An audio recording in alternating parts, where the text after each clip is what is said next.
Well, I'm very happy to introduce Lynn Barnett, who I've known for a great many years. We were in training together, weren't we, at one time at the Tavistock. And Lynn is a child psychotherapist who now works in Exeter and Child Guidance Service there, but has been really very active in the CND. No, it's not CND. It's the medical campaign against nuclear weapons, and has been doing some research into the reactions of children to living in our violent times. And we're going to see a film which was made on that subject, but I suggested that we also move into looking at the fact that people are now interested in the whole environment and not simply in what's happening with nuclear power and nuclear weapons. So I suggested that to you. I don't know what you're actually going to talk about. You're not going to do it now. That's the trouble with making suggestions to speakers. They do what but I mean, I'm very happy if people want to raise those issues. But is there anything else you'd like to say about yourself? I think I'll leave it to you to do it. Well, only that we had some books actually delivered here, which we can't seem to unearth, which I thought perhaps some people might be interested, called The Nuclear Mentality, which was the proceedings of a conference published just at the end of last year, with articles actually looking at what is it that makes us continue having nuclear weapons and why is it that we're really not able to get rid of them, and what is the effect on children. In fact, a lot of what I'm saying is in the book, with articles by several analysts as well. And we actually had a whole lot delivered here for you to have a look at, and I don't know where they are, so I'm very sorry about that.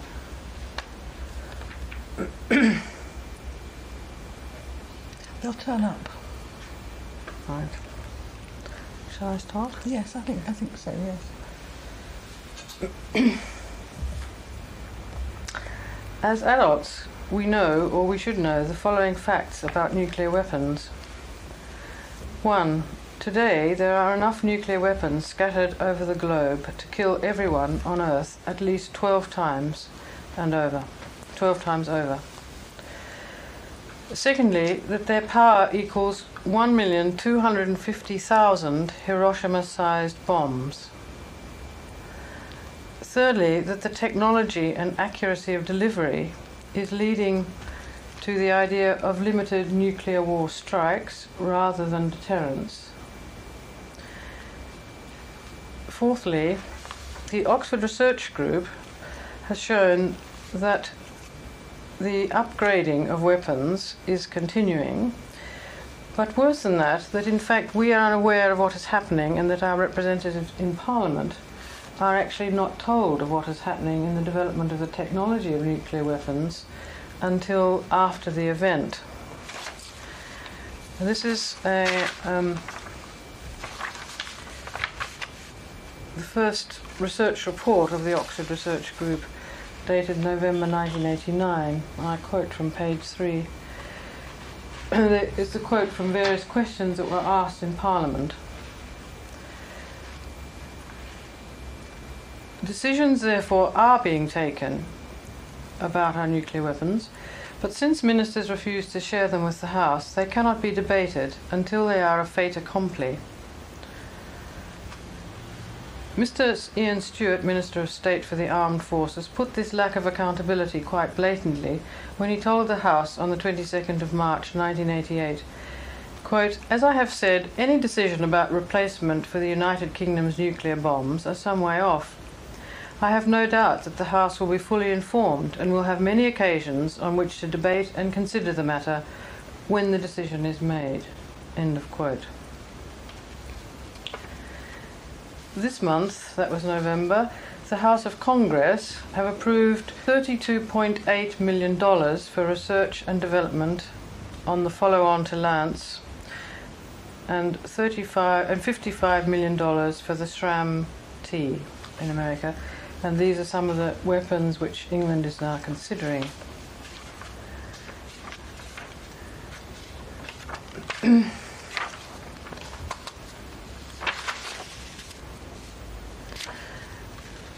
It is now reliably estimated that in total the UK could spend up to £3 billion on the entire nuclear project, which is the upgrading of weapons. I think we as adults need to know those facts.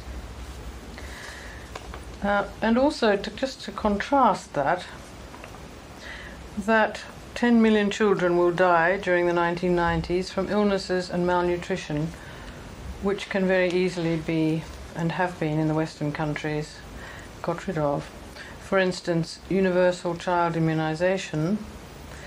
Vaccines cost less than £1 each. Oral rehydration therapy costs 7p a packet. Acute respiratory infections, antibiotics to deal with those, cost about 60p per course. And one can go on, as I'm sure you know. And why is it that we go on allowing this to happen?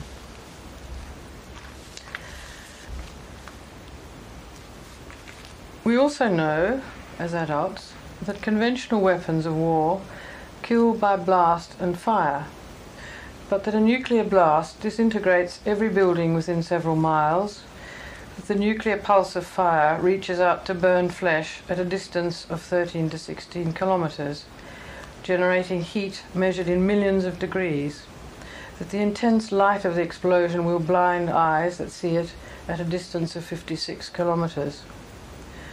We also know that unlike conventional weapons of war, nuclear weapons release radiation that is odorless, tasteless and invisible, but which in high doses is fatal in a very short time, and in low doses may cause horrendous burns, cancer, eye cataracts and genetic damage, which the Hibakusha, the survivors of the Hiroshima bomb, I actually heard talk about the effect of this recently when I was in Hiroshima and Nagasaki at an international conference. In other words, as adults, we know that nuclear weapons have brought an entirely new dimension to war. That is, they're an instrument of genocide and of the whole Earth's destruction. They're something for which the medical profession has no cure and against which the health services are impotent. We also know that the production and testing and storage of nuclear weapons are using up billions of pounds and dollars, desperately needed to heal the sick and feed the hungry, and to improve the world, not to destroy it. We as adults all know this. What do children know? As a member of the medical campaign against nuclear weapons, I felt as a psychotherapist that I wanted to contribute something to this campaign, which I felt was an effective one, and took some time really in finding what exactly my contribution could be. In the end, started a group called SPINA, which was the study group on psychosocial issues. And when we began to meet in 1987, it became apparent that one area of concern for many members was how children and young people think and feel about living in a world of nuclear weapons. What part does the threat of nuclear war play in the minds of children? How does this threat relate to other political issues, domestic, international or environmental, as well as their immediate emotional environments? And in considering these questions, it was noted that an increasing body of research, principally from abroad, indicates a widespread and serious concern among various groups of young people. And while there's not a great deal of such work on children in Britain, what had been carried out points to a similar experience for young people here. A Mori poll, in conjunction with The Independent, surveyed 1,252 of Thatcher's children, including a special sample of 600 aged between 15 and 28. A question asking which 2 or 3 things caused most worry revealed AIDS and nuclear war as the most worrying. And I think it's interesting that actually this month, March the 4th, in 1990, the Sunday Correspondent reports another study of students in Oxford in which 71% are concerned about nuclear arms and 61% about nuclear power.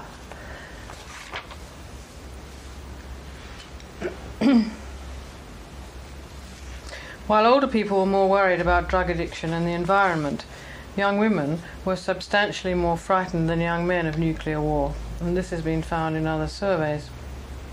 Helen Haste, studying British young people aged 11 to 14, found 4 issues created the greatest anxiety. In order of concern, they were unemployment, war, death, and AIDS. Golden Ring and Doctor state that using, quote, the most scientifically designed sample yet on thousands of young people in the USA and the USSR, that, quote, there can be now no reasonable doubt that worry about the nuclear threat is significant for a large proportion of young people, and this concern crosses all racial, economic, and religious groupings in developed nations worldwide. In discussing this work, 2 points began to emerge. Firstly, that the emphasis had hitherto been on adolescent populations, with little attention to what had preceded the worries expressed by the teenagers. And secondly, the methodology of existing research had relied on large-scale surveys with questionnaires. And while this served to establish that there was a problem to be investigated, it told us little about how individual children were thinking, whether they perceived a threat from nuclear weapons, and if so, how they coped with it. It was decided, therefore, to concentrate on children under 10 years of age and to explore with them their perceptions of nuclear weapons using an interview style that would be open-ended and allow some depth of investigation. The initial task would be for each member of the study group to talk with a small number of children to see what themes and issues emerged and what techniques would be most useful in talking to children of this age group. And in the study we talked to 15 children, 9 boys and 6 girls aged 5 to 9. And I thought before we look at the results that perhaps you'd like to see a sample of a discussion of 5 children with me in Devon about these issues.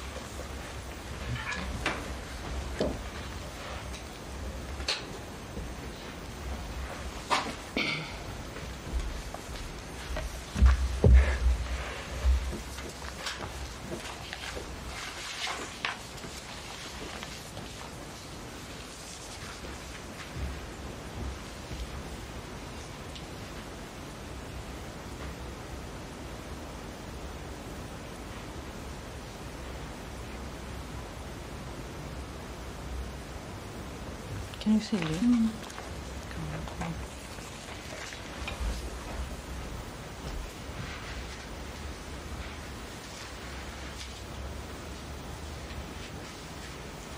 Is it meant to sound? Yes.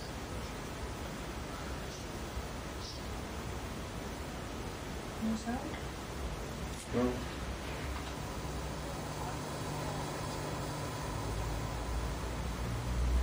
it's meant to sound now.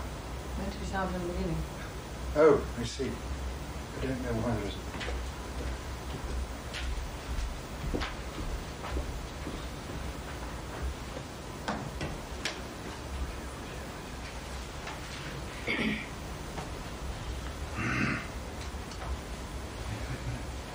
Do you want to go back to the beginning and try again? No? Yes. Well, presumably when you get the sound. Yes, presumably When we we get the the sound. sound. Oh dear, oh dear, oh dear. I have no idea how this thing works. There's some sound somewhere. It's not likely. Would you all agree with that? Yes, What about let's you, do it. Matthew? Right.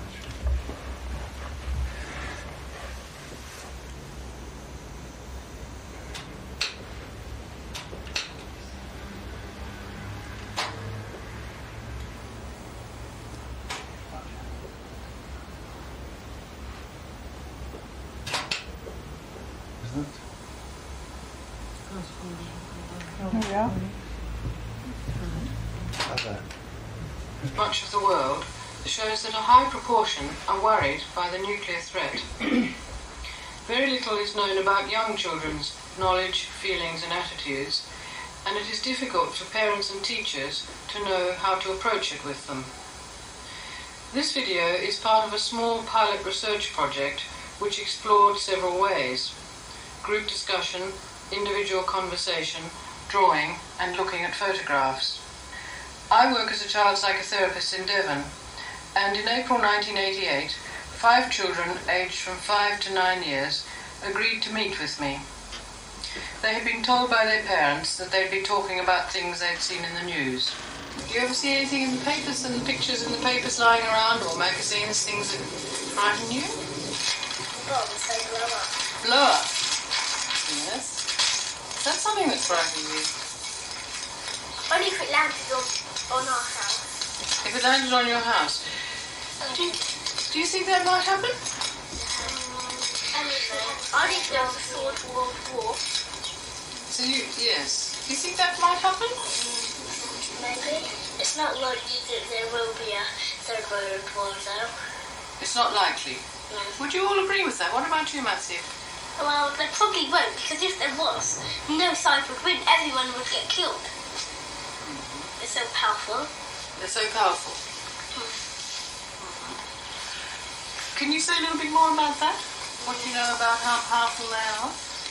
Well, say one landed in England, it could easily blow up London. Nearly everyone would get killed. Do you agree with that, Paddy? Yeah. Do you want to say anything more about it? Well, I think it would depend on where the bomb landed. If it landed in London, it would blow up London. But if it landed at Land's End, it would... Well, probably. But it sounds to me as if you don't feel that a Third World War would be very possible, what you were saying. Only if someone blew up a nuclear weapon, the Germans did. Who? Only if the Germans blew up a nuclear weapon, that would start one. The Germans, did you say? Yes. The Germans. Do you think that, who do you think is the enemy of our country, of England? Do you think we have any enemies? Germans. Do you think it's the Germans? Russians as well. What did you say, Paddy? Iraq and Iran. Iraq and Iran. What do you think, why do you think a country like Germany or Iraq or Iran or Russia would want to blow up a bomb, a nuclear bomb? Because they felt like it. Yes? They could own lands, different lands. Because they would want to own land. You mean the land of England? Yeah. Like Great Britain. So they were more popular. Yeah. You mean because they've got too many people for their own land? No, it's just that they wanted to be greedy and take up other lands. While we're thinking about these subjects, would you like to draw a picture of something that comes to mind when you think of these nuclear weapons?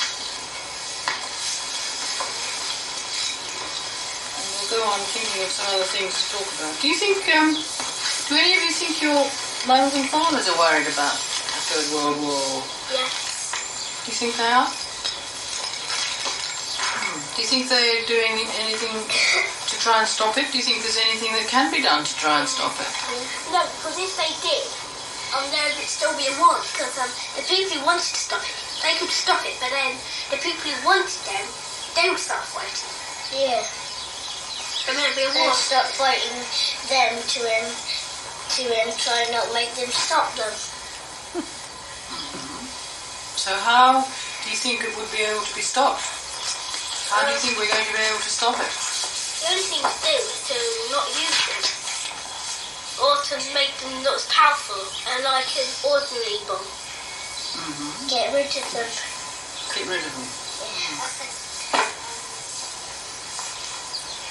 There's still weren't so much arguments between the governments. Not much about them, but There weren't so much arguments. Do you know what governments argue about? What kinds of things do they argue about having the bomb that will destroy them. Houses or something like that.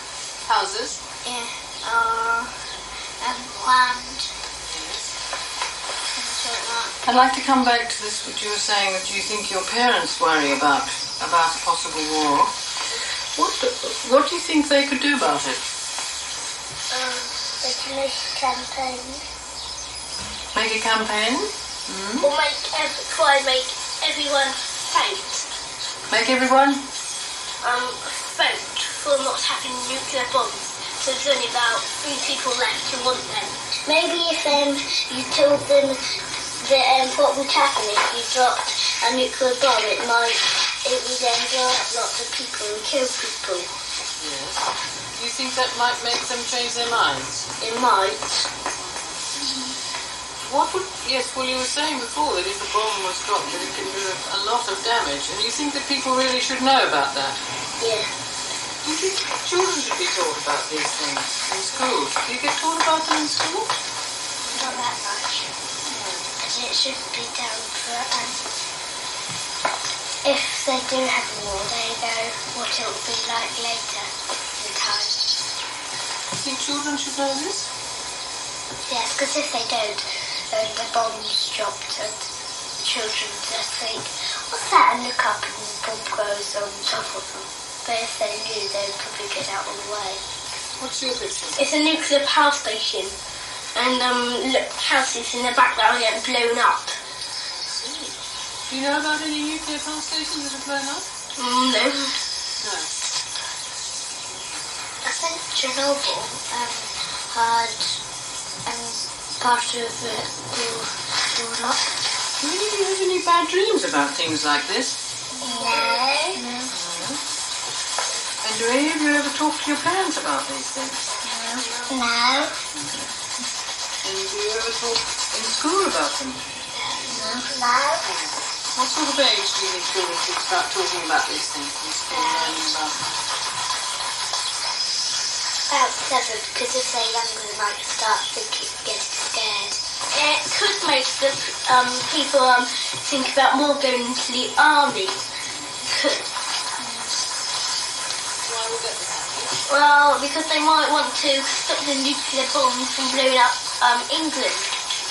So they might want to go into the army in the Secret Service to take the cylinders out of the planes. So they wouldn't be any use. What they would do if there was a war. If they would go to another country where there was no war. Or go to a place where there wasn't even a bomb. Like the moon. Like the moon? Yeah. Because they couldn't get you up there. You'd run out of oxygen. And you'd run out of food. What are you going to say, Connie? I might take lots of gas bags. Gas bags? Yeah, which they have. Because he's got half a hand grenade. Your dad's got half a hand grenade. The children next agreed to draw a joint picture. Is what happened next, where they create bizarre flying objects and increasingly powerful beings, merely the product of reading comics and watching TV, just normal latency or group behaviour, or is it a way of expressing anxiety about aggression and war? Let's have a vote. Yeah. Put your hands up if you want to draw something about the war. Everybody, so draw something about the peace. Put your hands up if you want to draw something about the peace. Outnumbered. Who's going to draw the clouds? And who's going to draw the hills? I'm something that we have to sort out. What is the top and what's the bottom? We'll have some hills at the bottom with trees, a few rocks. Why don't we have some rock climbers? Yeah. Okay, and then we could have some roads like you went. Where should I be in? Shall I be in Egypt? Japan? Or America? Not America. England. England? Yeah. What was I carrying? What was I? I would be places. Catherine, why do you think you were able to make, because you decided the top and the bottom, you decided what you were going to draw, quite big decisions, really? Why do you think you made those decisions?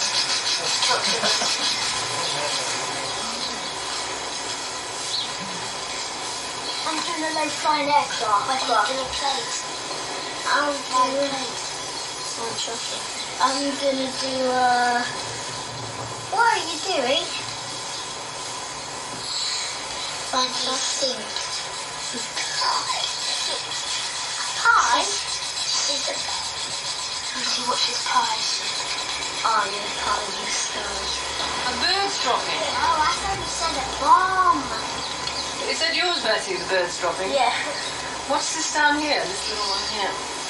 Man. A man? And it's going down for his head. What's going on over here? That's rock climbers. That's what? Rock climbers. Rock climbers. And that's a pie from outer space. A what? A pie. A pie from outer space? Should I just mention? Oh yeah, no, you forgot some very good thing. No, it can be a face. One eye there, and there's an ear, an eye, and I'll do an ear. I'll just draw pictures there. Now there's an ear, then the other ear. I'll just do something. Probably tentacles. My mum's seen it. Question. On my nose. Look at that. Funny look. Where's your mum earrings? Superman. Then it's a big whopper. What orange is that? It's a bit big. I don't fish, remember? Well, it is. Because I had to do a long water. I might do a water bomb. There. Flying cup. No, you should do it. No, you should have done it so the tea's pouring out. Oh yeah? Make the tea pour out. That's a big girl. Everything's going berserk. Look at you then. Is that what happens? That's the trouble, everything goes berserk. Yeah, even the balls, they do an amazing bomb. I'm going to do a seagull doing a dropping. But these are what mine are doing. What are you doing over there, Carly? Superman. What's he going to do? He's going to sit there watching it. Right, and then more dropping. I know, poor man. You're spelling it wrong. I know, that's because it's upside down. Police car. It's all the way round. It's all the way round. Yeah, everything's going to be down. Get to draw Superman.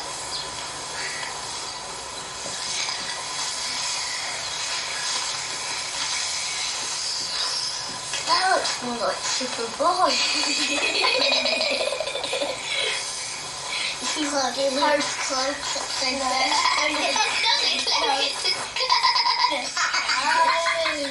No, super. I thought that was the legs.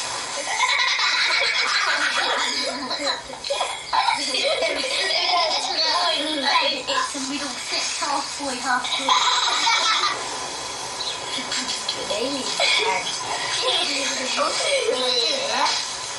A hand like yours, baby's dad. What in the world is that? It's meant to be Super Girl. Oh, what's Super Alien? Man. Super Alien. This is an alien spacecraft. What's this here? A police car, but Kylie spelled it wrong. A police car. What's going on down here? Well, that's meant to be bed and that's meant to be bed. Oh. You going to say, Penny? These are rock faces. Yeah. This is an alien spacecraft. And there's a bird doing a dropping on Superman. This is more birds doing dropping. And that's a house on the sun. A house on the sun? Yeah, and there's an alien. There's a flying saucer. And there's a flying cup. Yeah, there's a flying rock. And what's all this over here? That's cars. And there's a giant alien. A belly popper. It's a helicopter. Just another way to say it. A belly popper. You've seen how this group of young children show a wide range of knowledge, attitudes and feelings, also much confusion, about war, enemies and weapons, and how they might be dealt with. How can children be helped with this? Some teachers have daily discussions about the news, exploring feelings as well as facts. Some therapists feel it is best discussed in a family setting. However, any adults who wish to help children must first themselves have faced the reality of possible nuclear disaster.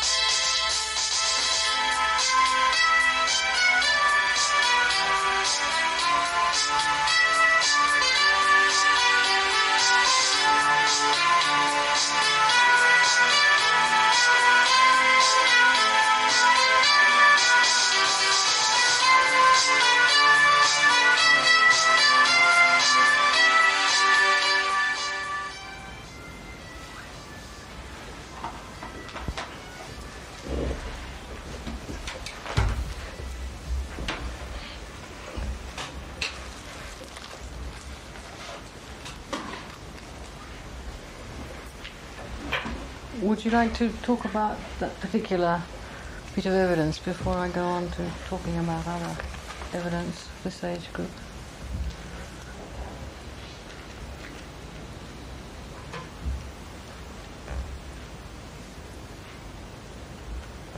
The major problem is that it's actually a taboo and the children are anxious about it, but they don't feel they can discuss it with their parents because they know their parents are anxious about it. And in fact we've got quite a lot of evidence to show that children actually protect parents by not discussing it.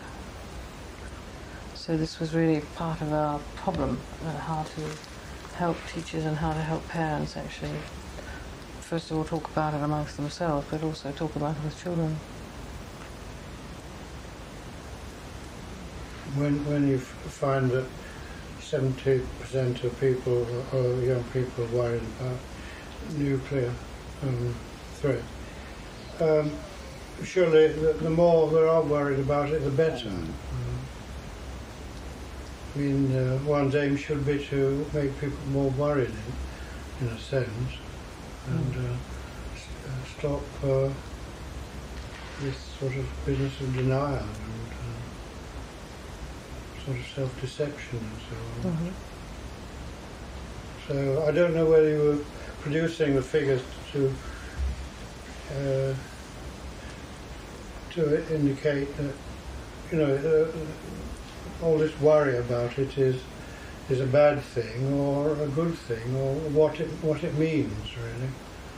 I suppose all you can say is that people say they're worried about it, and whether it's the worry of the right kind or worry of the wrong kind is another thing you could study perhaps later. I mean, that's a later project.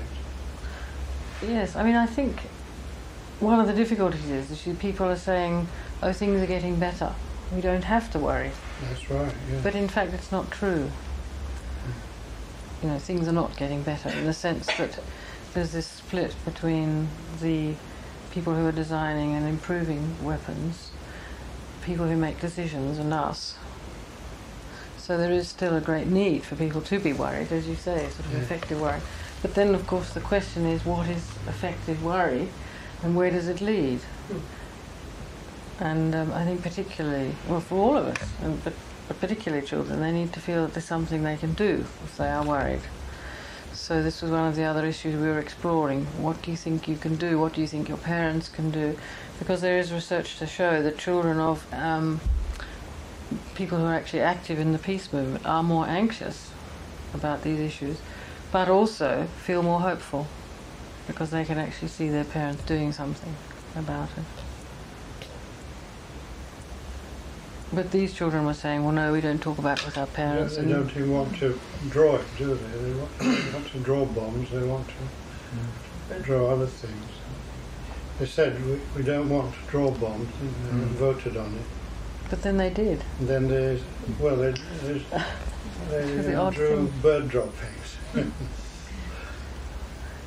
Which I think, I don't know what you feel, but it seems to me it shows the sort of very primitive roots of what bombs are. Sure.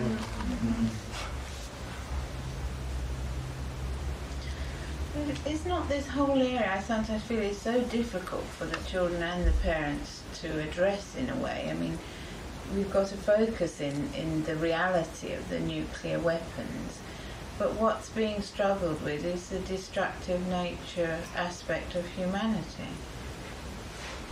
So that in a way, that's the subtext, isn't it, that's really quite difficult to grapple with. Yes, and it was interesting because on one of the drawings of the children, which was ostensibly about peace, he turned over and secretly done a picture of a little man at a microphone saying, "War is fun."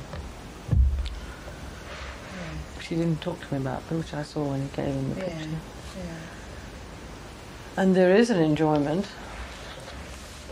There is a sort of enjoyment of war and aggression on one Well, I think side. it was quite obvious in the group actually. Mm. And I wasn't sure which child it was, and you couldn't see which child it was that was laughing in that very manic sort of way. There was one child who was obviously on a very high level. Mm.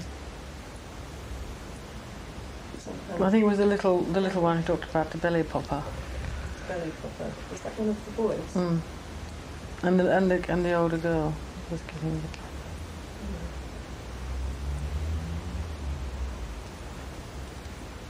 As there was a marked difference in the way the boys handled the anxiety and the way the girls Mm. handled it, which I thought quite striking. Mm. And Superman just sat and watched. Hmm. I thought the interesting thing about that was the way they did actually go on creating more and more super beings, which of course seems to me one could see parallels in the whole Star Wars idea, which, you know, is just a kind of rather impossible dream about trying to have some weapon system that's even better than the weapons. This whole fantasy about something that could be more and more and more and more powerful, and the police. But they didn't bring any parents, which I thought again was interesting. They had all these kind of alien beings and police and super beings, but no parents, nobody very real. Isn't Star Wars representing the sort of archetypal figure of the great saviour to try and deal with these human beings who are massively creative and massively destructive? I mean, there is this enormous excitement. It's, you know, the more skilled we've got, the more appalling the nuclear things we create. And there's a sort of, there's a linking, isn't there? You know, in the Industrial Revolution we did all sorts of wonderful things and we created the slag heaps, and, you know, that was the sort of terrible effects and destroying of the countryside. But now we've sort of moved up these gears, and but it's so firmly based in these real people as well. It's so difficult to manage.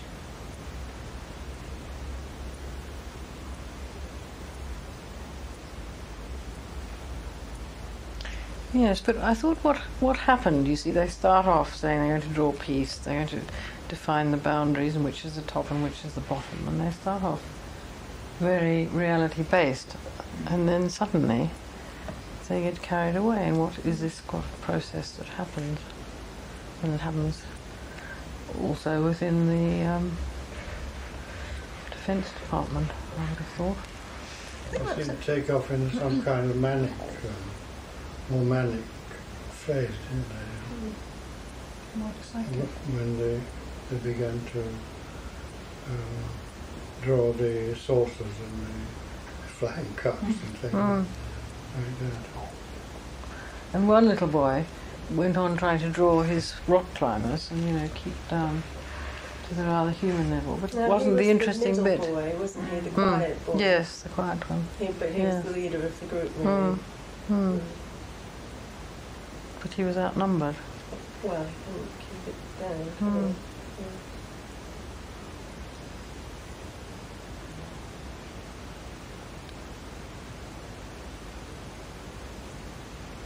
And I thought it was the most anxious child who became the manic leader in a way. I mean, if we're extrapolating about the symbolism, it's interesting to think about the defences that the children were using and think about extrapolating those as a sort of larger phenomenon.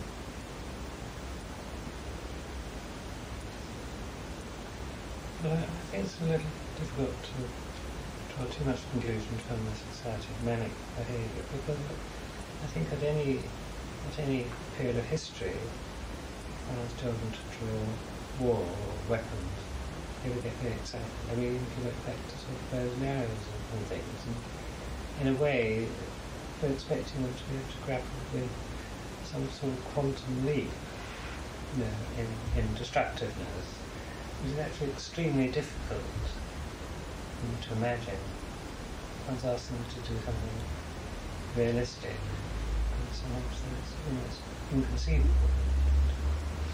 Well, certainly some of the children, some of the comments were that it's not fair that grown-ups fight and we're not allowed to, and people go to war. I mean, the whole problem about their own aggression and how they're not, they can't manage it and other people can't either.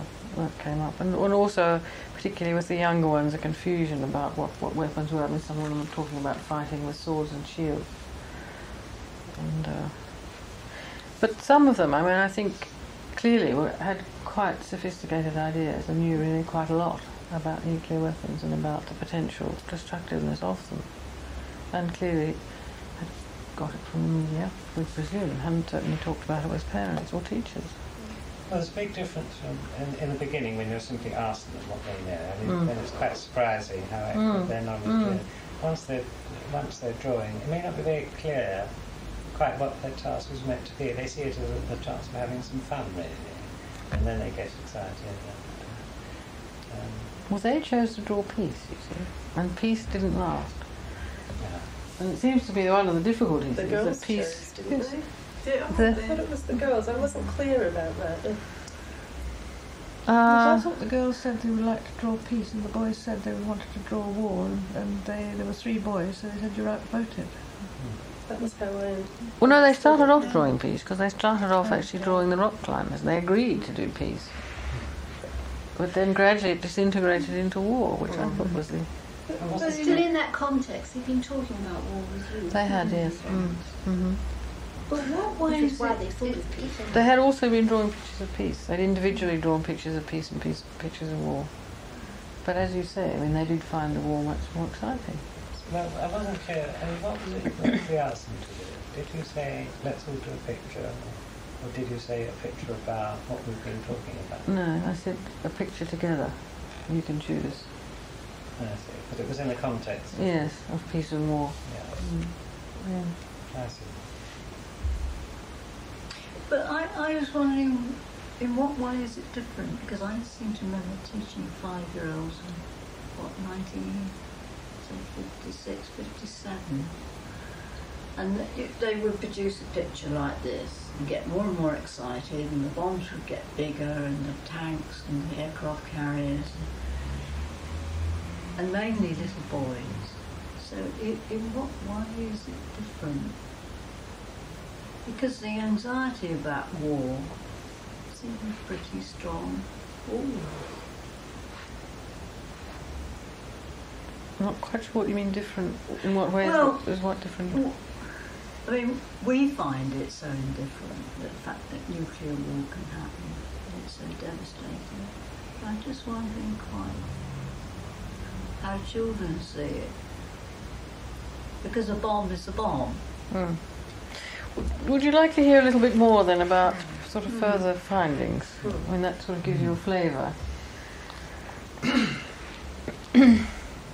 Well, the findings of our pilot project with the 15 children are similar to the few other studies of this age group, and as I said, there actually haven't been very many. Just as we did, Greenwald and Zeitlin, 2 American family therapists, found in a group of 23 children aged 6 to 12 that the nuclear issue is definitely a strong concern. All had a basic understanding of the nuclear bomb and its power, the younger children tending to under or overestimate the degree of power, the older ones being more realistic. They also found that this age group of children had various ways of dealing with the nuclear threat, which can be summarized briefly as 1. War could be avoided before it happens by making people vote to get rid of weapons, which we saw one boy saying on the film, by telling them how dangerous and powerful nuclear weapons are, by writing letters to powerful people. 2. Latency age boys cope by thinking of technological solutions. As you were saying, the boys and girls had different solutions. For example, alien spaceships and weapons, as we also found. 3. Many children have escape fantasies. For example, here, going to live on the moon. 4 children struggling at this age, 6 to 12, to develop a sense of fairness, say, nuclear war is not fair. They're trying to develop a sense of control and confidence in relation to violence, yet at the same time see governments indulging in it. Children see a dilemma in appealing to the very people who are creating the problem to stop it. Fourthly, they do not discuss the subject amongst peers, but do feel that it should be talked about in school. Fifthly, they often don't talk about nuclear issues to parents because they want to be reassured by their parents, but fear that their parents might feel helpless too, and therefore don't raise it, for the sake both of the parents and themselves. Also, they cannot bear to feel they have impotent parents and want to protect the parents from feeling bad. 6. Common in 9 to 12-year-olds is a fear of chaos, of things falling apart. 6 out of 23 of Greenwald and Zeitlin's sample had bad nightmares about nuclear matters. For children, quote, the scariest image is separation, of not being able to find their parents, end of quote. Children aged 5 to 8 described effects in concrete personal terms, and again this is very clear in our findings that that was the major anxiety. 7. The younger children have outdated ideas about war and weapons. 8. Sources of knowledge are mainly television and films. 9. Concepts of peace are less well developed than concepts of war. Peace tended to be viewed as a rather negative state involving inactivity and passivity, hence a state of mind as implied by the phrase peace of mind, rather than a positive good which could be actively worked for. The Scottish psychiatrist Jim Dyer suggests that there is a need for more investigation of the interactions amongst knowledge, feelings and attitudes of young people, and the link between these and family environment variables. For example, studies of children in other stress situations show the strong protective effect of a united family. Dyer cites Jones and Saunders and Davies, who ask children if they want more teaching about nuclear issues in school. A majority said they did, as in our sample, but Dyer concludes, quote, there is no evidence that a nuclear threat produces actual psychiatric disorders in children, but adds that this cannot be entirely discounted until there's been more study. Several writers feel that the nuclear threat has affected children and young people developmentally. John Mack, an American analyst, queried its effect on the development of impulse control, capacity to delay gratification, ability to form long-term ideals and relationships, and the development of a sense of social responsibility. Reporting her 1988 study of New Zealand school children, Pam Oliver showed that increased optimism about the future followed that country's nuclear-free policy. Greenwald and Zeitlin suggest that the nuclear threat has affected people in all the various life stages, as delineated by Erickson. They suggest that at each stage of life, people are now limited in their ability to complete the relevant developmental tasks, because the process of engaging with other generations and the culture at large has been restricted in the following ways. School age and latency.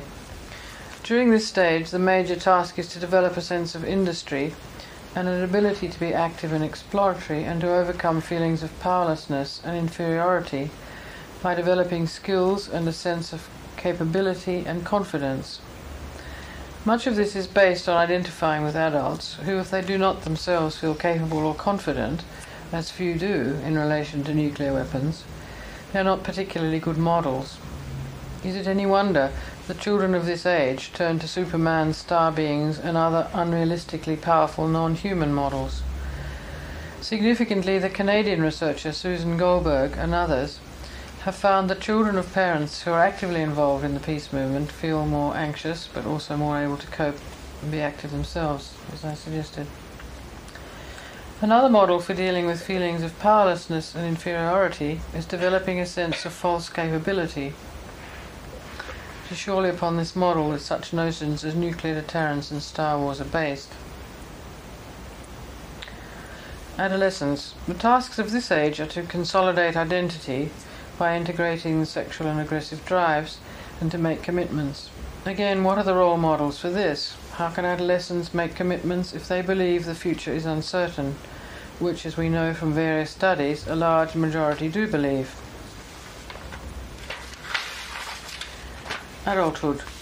Greenwald and Zeitlin suggest that in this stage, generativity is threatened. How can one have children, and how can a future generation be guided and new ideas discovered if there may be no future? Old age. To feel one can die well, with a good life spent well, one must feel that the things one has worked for and believed in will continue.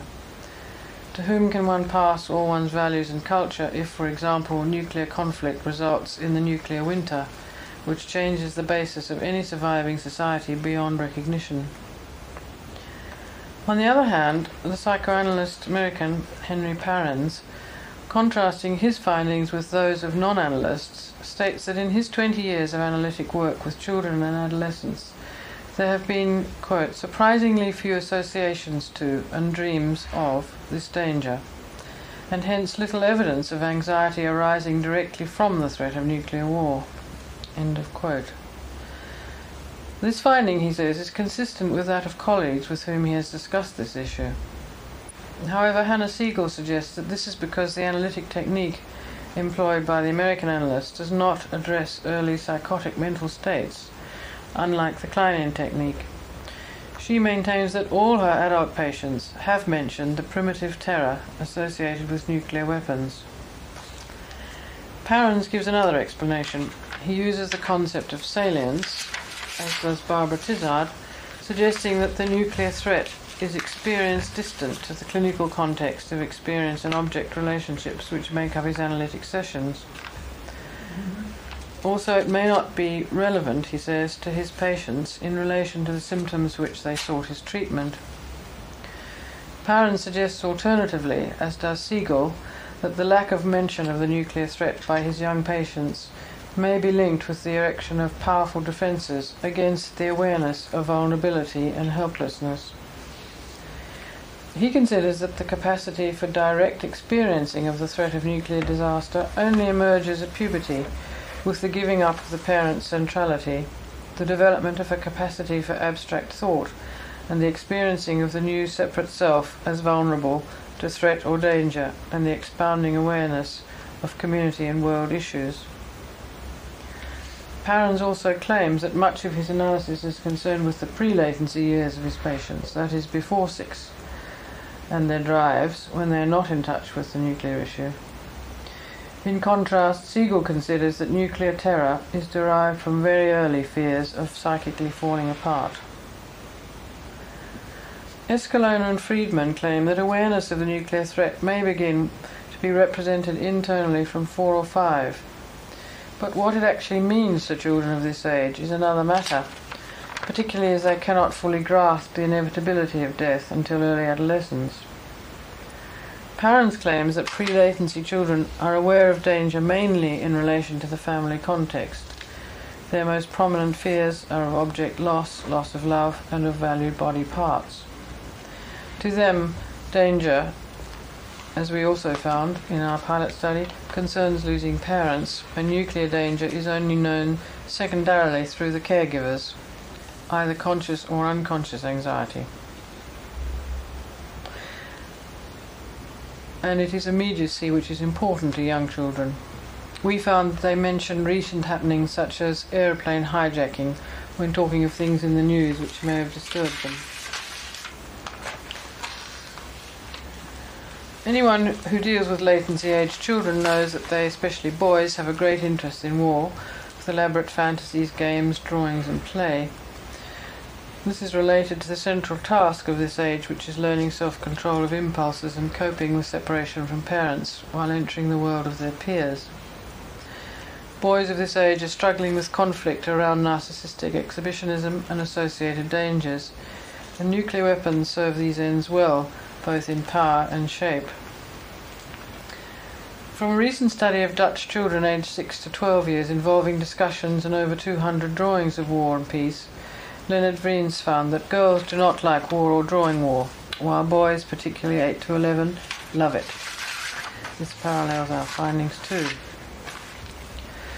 Parents concludes that amongst young children, the nuclear threat, as with any threat, will mobilize anxiety according to the degree to which is experienced as experience near, and in terms of individual neurotic and characterological makeup.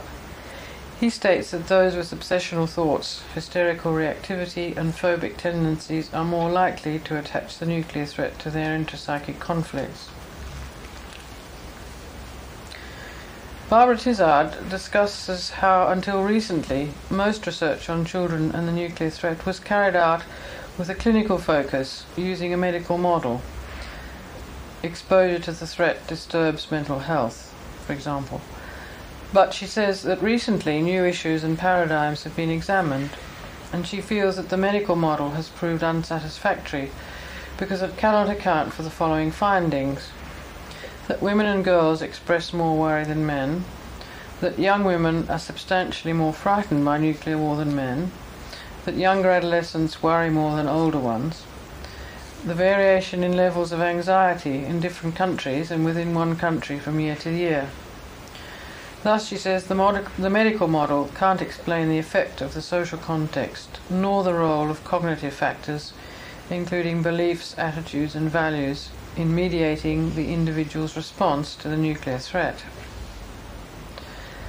The second model is one concerned with coping strategies, which stress cognitive processes. This sees anti-nuclear activism as a style of coping which depends on a particular combination of cognitive and affective elements, whether in adolescents or in adults. A third paradigm discerned by Tizard is the context paradigm. An example of this is provided by a Finnish psychologist, Titi Salantas, who uses Vygotskian theory to show how different families and peers influence two adolescent girls to change in their reactions to anti-nuclear anxieties. In other words, she considers the interaction of values and beliefs within a social context, looking in detail at individuals.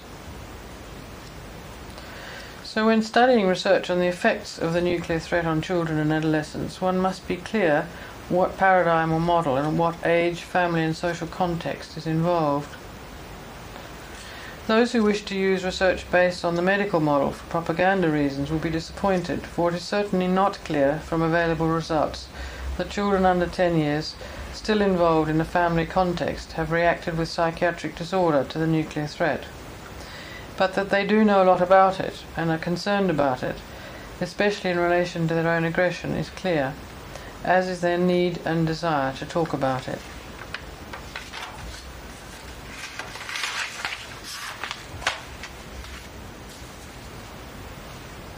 You stop there? Have you finished?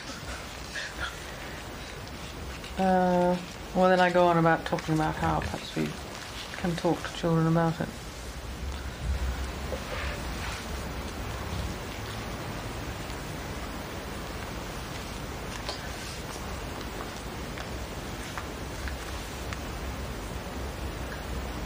I wish you'd say something about the Japanese children. Did you have any chance to hear what they saw? It's interesting, yes, in Japan the children are taken to the Hiroshima Museum and the Nagasaki Museum, which I don't know if any of you've seen, but it's horrendous because they have models of people fleeing with skin hanging down, and very realistic sort of models as to what happened. and remnants of clothing and photographs of trees and buildings and the shadows of trees on concrete. And it's part of their education. But I was asking some Japanese that I met, what other kind of peace work or peace teaching children had, and they're actually trying to find out what actually happens in schools, because it isn't automatic, I think, with all children. But certainly my observations in the museums was that the children were reacting with enormous horror at what they were seeing, and they were taken by their teachers. And people in Hiroshima feel that their city and their museum is a very important place, and want people from all over the world to come and see it. And if you do see it, of course, you cannot but want to do something about it.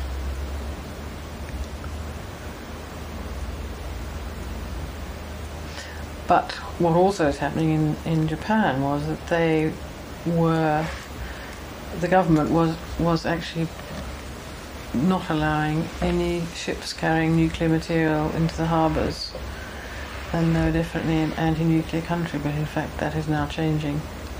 And we were leafleted while we were there by students who said that now American ships carrying nuclear weapons are being allowed into Japanese waters.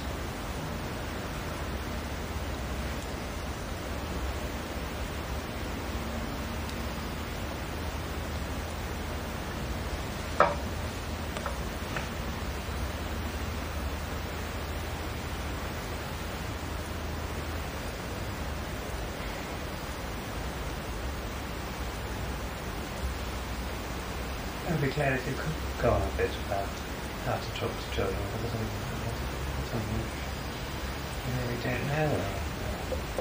I mean, other than what you do in the film, which is just letting them talk about it and talking to them. So I'd like to hear more what you think you've done. Well, I think like any of this work, until one has really experienced the despair and the real seriousness of the possibility of the end of the world, and actually understood that at any moment these weapons, which are circulating daily, can accidentally go off, that there can be a disaster, you really feel it emotionally, that it's very difficult to really allow anybody else's fears to penetrate. And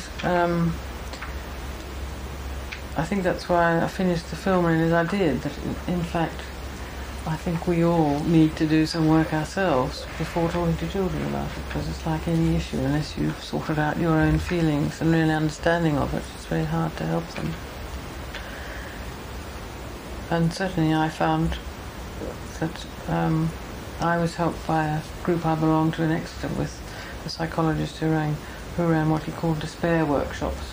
I don't know if you've heard of those, which were started by an American called Joanna Macy, and it was very effective, where you actually sit with a partner and really try and imagine the world and your people close to you. If there was actually a nuclear war, and actually reaching that sense of despair. And it does then become, you do actually become empowered and feel you have to then do something about it. And that was certainly my experience.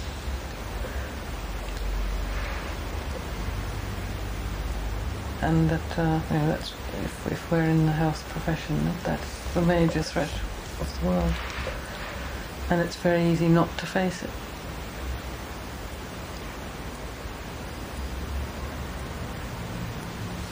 And it's hard to have to think about it every day.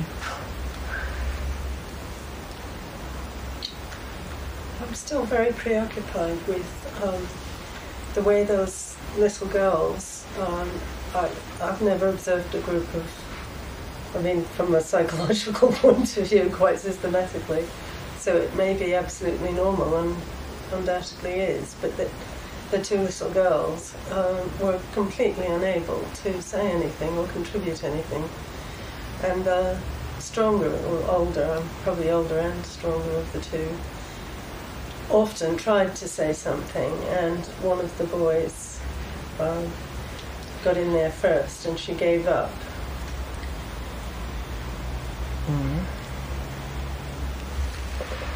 I think that's fairly common, isn't it?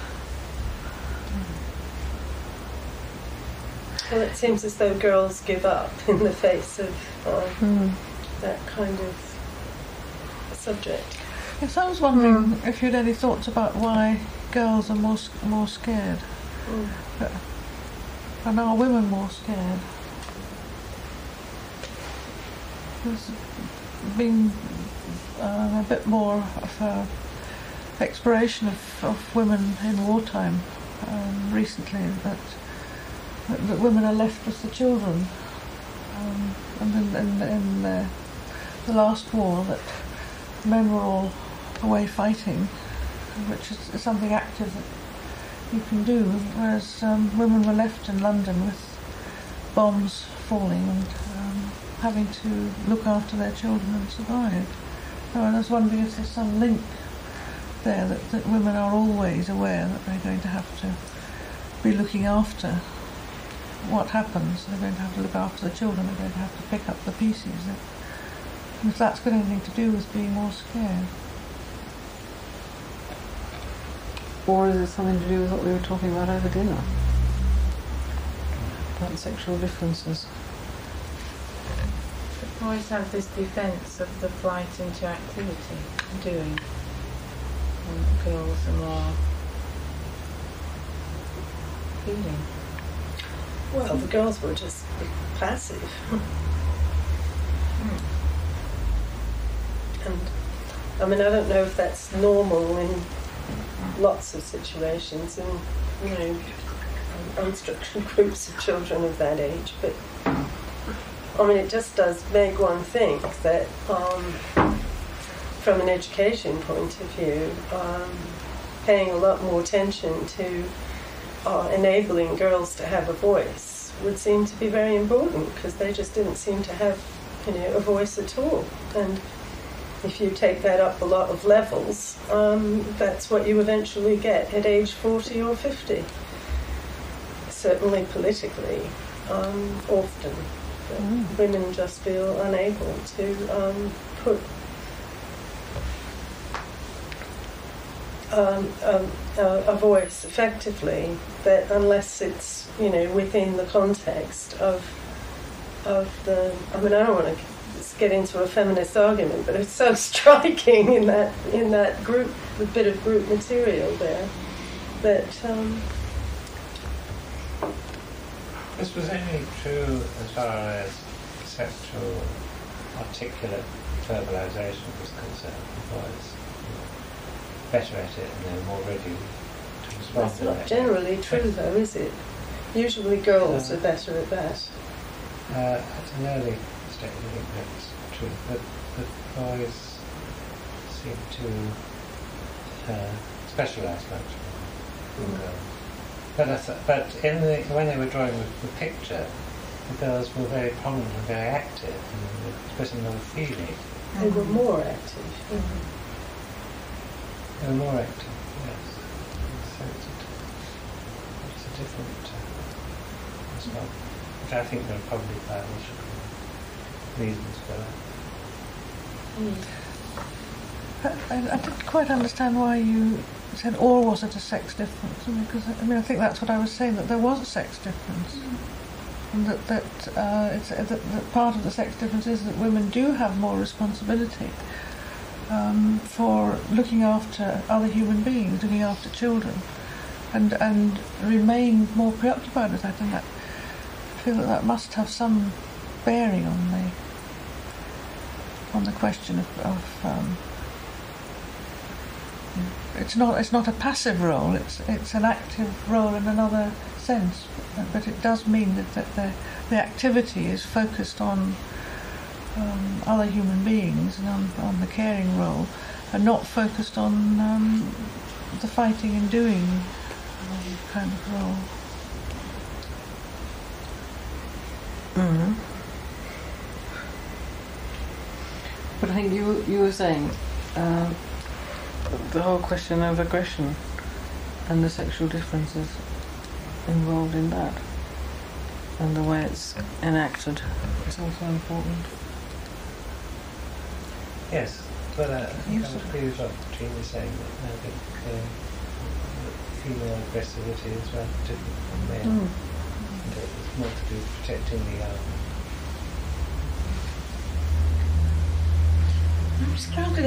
I'm struggling this whole evening with trying to sort out whether in fact sort of the threat of the nuclear destruction is really perceived by these children any differently from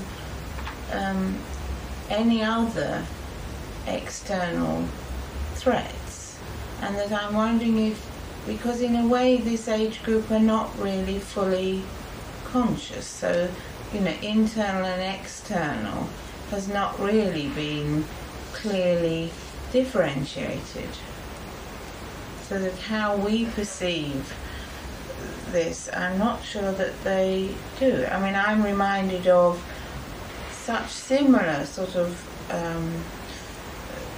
conflicts and struggles that when I was that age, and the fear was the Russians of the Cold War. But I mean, they stood for annihilation.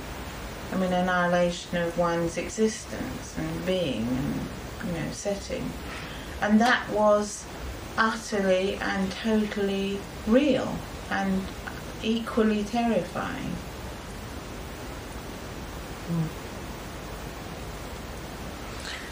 Yes, and I mean, it was interesting on who they thought was the enemy. I mean, and raises the whole issue about external dangers and projection, obviously, of internal into external, and the whole question of splitting and so on.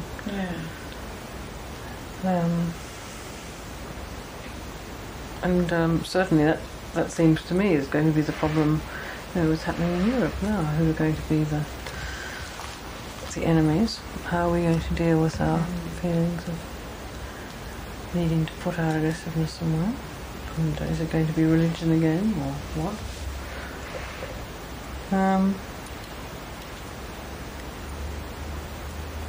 Again, I think it's an obvious really that the older children learn more, understand more. The younger ones are much more. I mean, the little girl, for instance, of 5, who contributed by saying that her father had half a hand grenade. I mean, there's a terrible muddle about weapons and damage and who's the enemy and who should we be frightened of. Children, say, in another generation, another group of children sitting around having as their great fear something like biological warfare. I mean, there's some nastier things actually, like nuclear ones. Well, not many. Well. But there is this problem about in and out, which I'm also having difficulty with. I'm not quite sure I've understood how to see it quite. I mean, because at some level we all have psychotic anxiety, which is really a feeling of annihilation, being blown to bits and so on. And the problem now is that is no longer psychotic in the sense that it's possible. Appropriate and possible. And so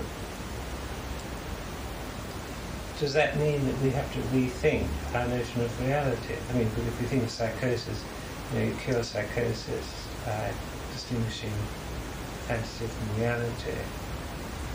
But if we're saying that this anxiety is an appropriate response, are we also saying that we defend ourselves by a false idea of reality? We have to alter that picture as though it is. I'm not sure I put that question well. I think it's very interesting that it's the one issue in which analysts have come out, it's a public issue, have come out in public and have made, and actually have a group and are talking about it as a reality issue.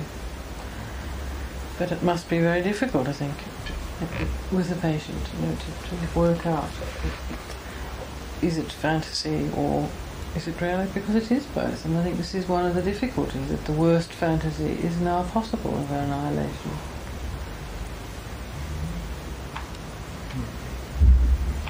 What I find much more terrifying than the actual bomb danger is the fact that humankind continues to devise more and more ways of destruction. And that is what shakes me. The other I can't conceive. I mean, I've seen the cloud over Hiroshima on the screen, and I've seen pictures, but I have no response other than just sheer non-verbal terror.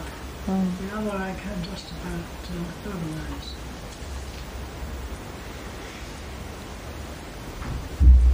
And how do we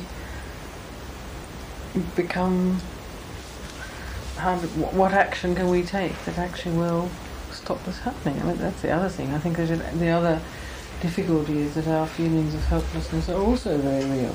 When you read of research such as that of the Oxford Research Group, who finds that the very few people who actually make decisions about nuclear weapons are totally cut off from the realities, and the changes of politics don't actually affect the way they think, and they're incredibly rigid in the way they think. And so how can we as professional people actually have any effect? It is very terrifying. It does make one feel extremely helpless. And again, that can be passed to children. I think one of the things that we can help children to do is actually, there's some interesting things in Australia that's been done where, and a lovely film about a child who actually goes to see Gorbachev, and he writes to him first of all, and it's called Mum, How Do You Spell Gorbachev? And he actually goes and writes letters and visits, and I think this is something children do feel is helpful, and that gives them some sense of power. But what can we do? And what can we do as analysts, therapists? It's a very difficult issue, I think. Your point, Louis, that the personal fear of annihilation is always the same, isn't it? I mean, it doesn't alter. What you're saying is that is there now this addition that sort of humanity might be annihilated totally? I mean, is that what you're trying to address? I mean, you said, have we got to alter our view of reality? But, I mean, the internal reality doesn't alter at all. Well, I mean, I suppose for thousands of years, I mean, until very, very recently, one could say that the spirit of the psychotic fear of annihilation was not a very realistic thing. So, in the sense that there's a sense of continuity of life, sort of things you're mentioning, that parents can pass on to children, that is the reality which counters these psychotic fears. That's why we call them psychotic, isn't it? Although they may be universal at some level. So what we're saying now is, this is real. We all have to face the fact that we can be annihilated at any moment. That's absolute. You could also say that there is a paradox that, I mean, it actually isn't true. People always could be annihilated at any moment, in the sense that people were much more vulnerable to disease and natural disaster and starvation and so on in the past than we are now. And just as we have the means of getting some control over natural disaster in the form of disease and so on, we create a situation where we are out of control. Because I don't think it's true that we've only just lost control, we've only just gained a modicum of it. I mean, I just feel it's totally different. The anxieties will be totally different. You mean the fact that everybody knew that if there was a plague they might die, or they might be set upon by some enemy? Well, presumably famines. There were things that you could think about that and do things about it. Oh, I think people did have those kinds of anxieties, and they had cultural defences against them in the form of myths and explanations and all that. But the world stayed the same. I mean, that seems to me, the world will never be the same. I mean, yes, people die in famine and flood and starvation, but there's something that goes on, whereas the possibility for us is that it won't. And in that sense, it's very different, I think. There is a difference between a fantasy of world destruction and fantasy of localized destruction. Isn't it? I mean, this is one point that I've found I wasn't very clear about in your material, that the children didn't seem to really have they didn't have much of a fantasy about world destruction. They were talking about dropping bombs on London, on their houses, and dropping bombs on London and so on. There was no apocalyptic kind of fantasy, which seems to me to be the present kind of reality. That it's the apocalyptic fantasy which is now no longer a psychotic fantasy or a religious. But I think you see fantasy. that idea of the world, I mean, at this age, that idea actually develops much later, around about adolescence. And this Titi Solantis, this Finnish psychologist, is doing some very interesting work to actually show how adolescents can develop and how we can help them develop this whole idea of the world as a whole, rather than our particular nation, our particular family, our particular religion, whatever. And I don't think that these children are at that age where they can conceptualize that, actually. The young people nowadays are more in touch with moods and that kind of thing, of wanting to destroy the world, aren't they, as well? I find anyway that when one person the other day was talking about a bad mood he was in, and he was describing it as a nihilistic mood, and he summarised it as wanting to drop the bomb. I mean, he's a perfectly normal person, and he just was in touch with that part of himself, that a little bit of himself that fancied the idea of destroying the world, which we all, I mean, is there in all of us, of course. And it seems to me that if people can get in touch with that part of themselves, it's the best hope, really, of getting in touch with the wish. I mean, this is our psychotherapeutic method, really, of really getting to the wish to do so, which I think is not all. I mean, the wish to destroy the world seems to me there is a positive element in the apocalyptic fantasy and so on, which I mean, has been part of religion for 4,000 years, well, 3,000 years anyway. And so I find more hope in that sort of teaching, really. I think one of the things that happens in well, we're not allowed to talk about teaching for peace, of course, at the moment in this country, but actually learning about how to manage one's feelings of aggression, hatred and so on in another way than fighting. And there's a lot of work being done, I think, in some places on conciliation and helping children to actually talk about what they're feeling and discuss it rather than act it out. Right. Did you feel... been talking to politicians as well about acting out and so on, I guess. Did you feel any of those children were in touch with that at all? What part of them? Only in a manic way, yes. I mean, in their manic state, I mean, they were giggling about dropping the bombs and so on. I thought that was not really being in touch with it, but because they weren't being helped to be angry or to want to shit on anybody or anything like that. It wasn't a setting in which it was more general. Too general, yeah. Too early, though, surely. What? Too early. Oh, Because, I mean, the manic defence is... well, I don't know. I mean, if you're an angry child, you get in touch with feet. I mean, if you're a little boy and you're building towers or building things, and then you have a wish to knock it all down and so on and destroy everything. I mean, this is perfectly get-atable, isn't it, really? I mean, without talking about getting into a manic defence, I mean, except insofar as play is a kind of manic defence, in a way.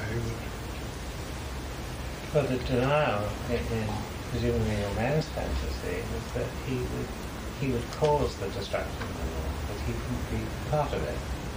And that he would deny. I mean, this is not really the same as. I mean, this is a defence against the anxiety and annihilation. That you become the destroyer. You press the button, or you destroy. I mean, those fantasies. You've still got a bit to stand on. The powerful aggressive fantasies. They don't actually reach the level where everything, including Of annihilation anxiety. Yeah. Because the fantasy is that he's left standing on this piece of the earth whilst he destroys the other. This is why what you were saying about the conception of the whole world is so important. Because I mean, the children in your film were saying, I mean, when you were asking what could be done, they said we should get rid of them. But I mean, who is this we? Do they mean we? Do they mean? Obviously, if they mean the whole world to get rid of them, they're saying something constructive. If they're saying we should get rid of them, well, that doesn't begin to enter into the whole debate about nuclear weapons, does it? To be unilateral, bilateral. They're not even beginning to think about that. Well, I guess we've come to our time boundary here. It's a very thoughtful discussion we've had. I like to think that one of the things that the psychoanalytic world can contribute is that the capacity to face inwardly the desire to annihilate and destroy, and not to split that off and try and deny it. And that in theory that's quite a big contribution if enough analysts are pursuing that with enough individuals. I know that doesn't... Especially girls. Especially girls. Would you like to say something sort of to end with? Like, that's not enough, or... Well, yeah, I do think it's important we do contribute what we can and how we can from our knowledge, because otherwise it's going to go on. It's going to go on, isn't it? Thank you. Thank you.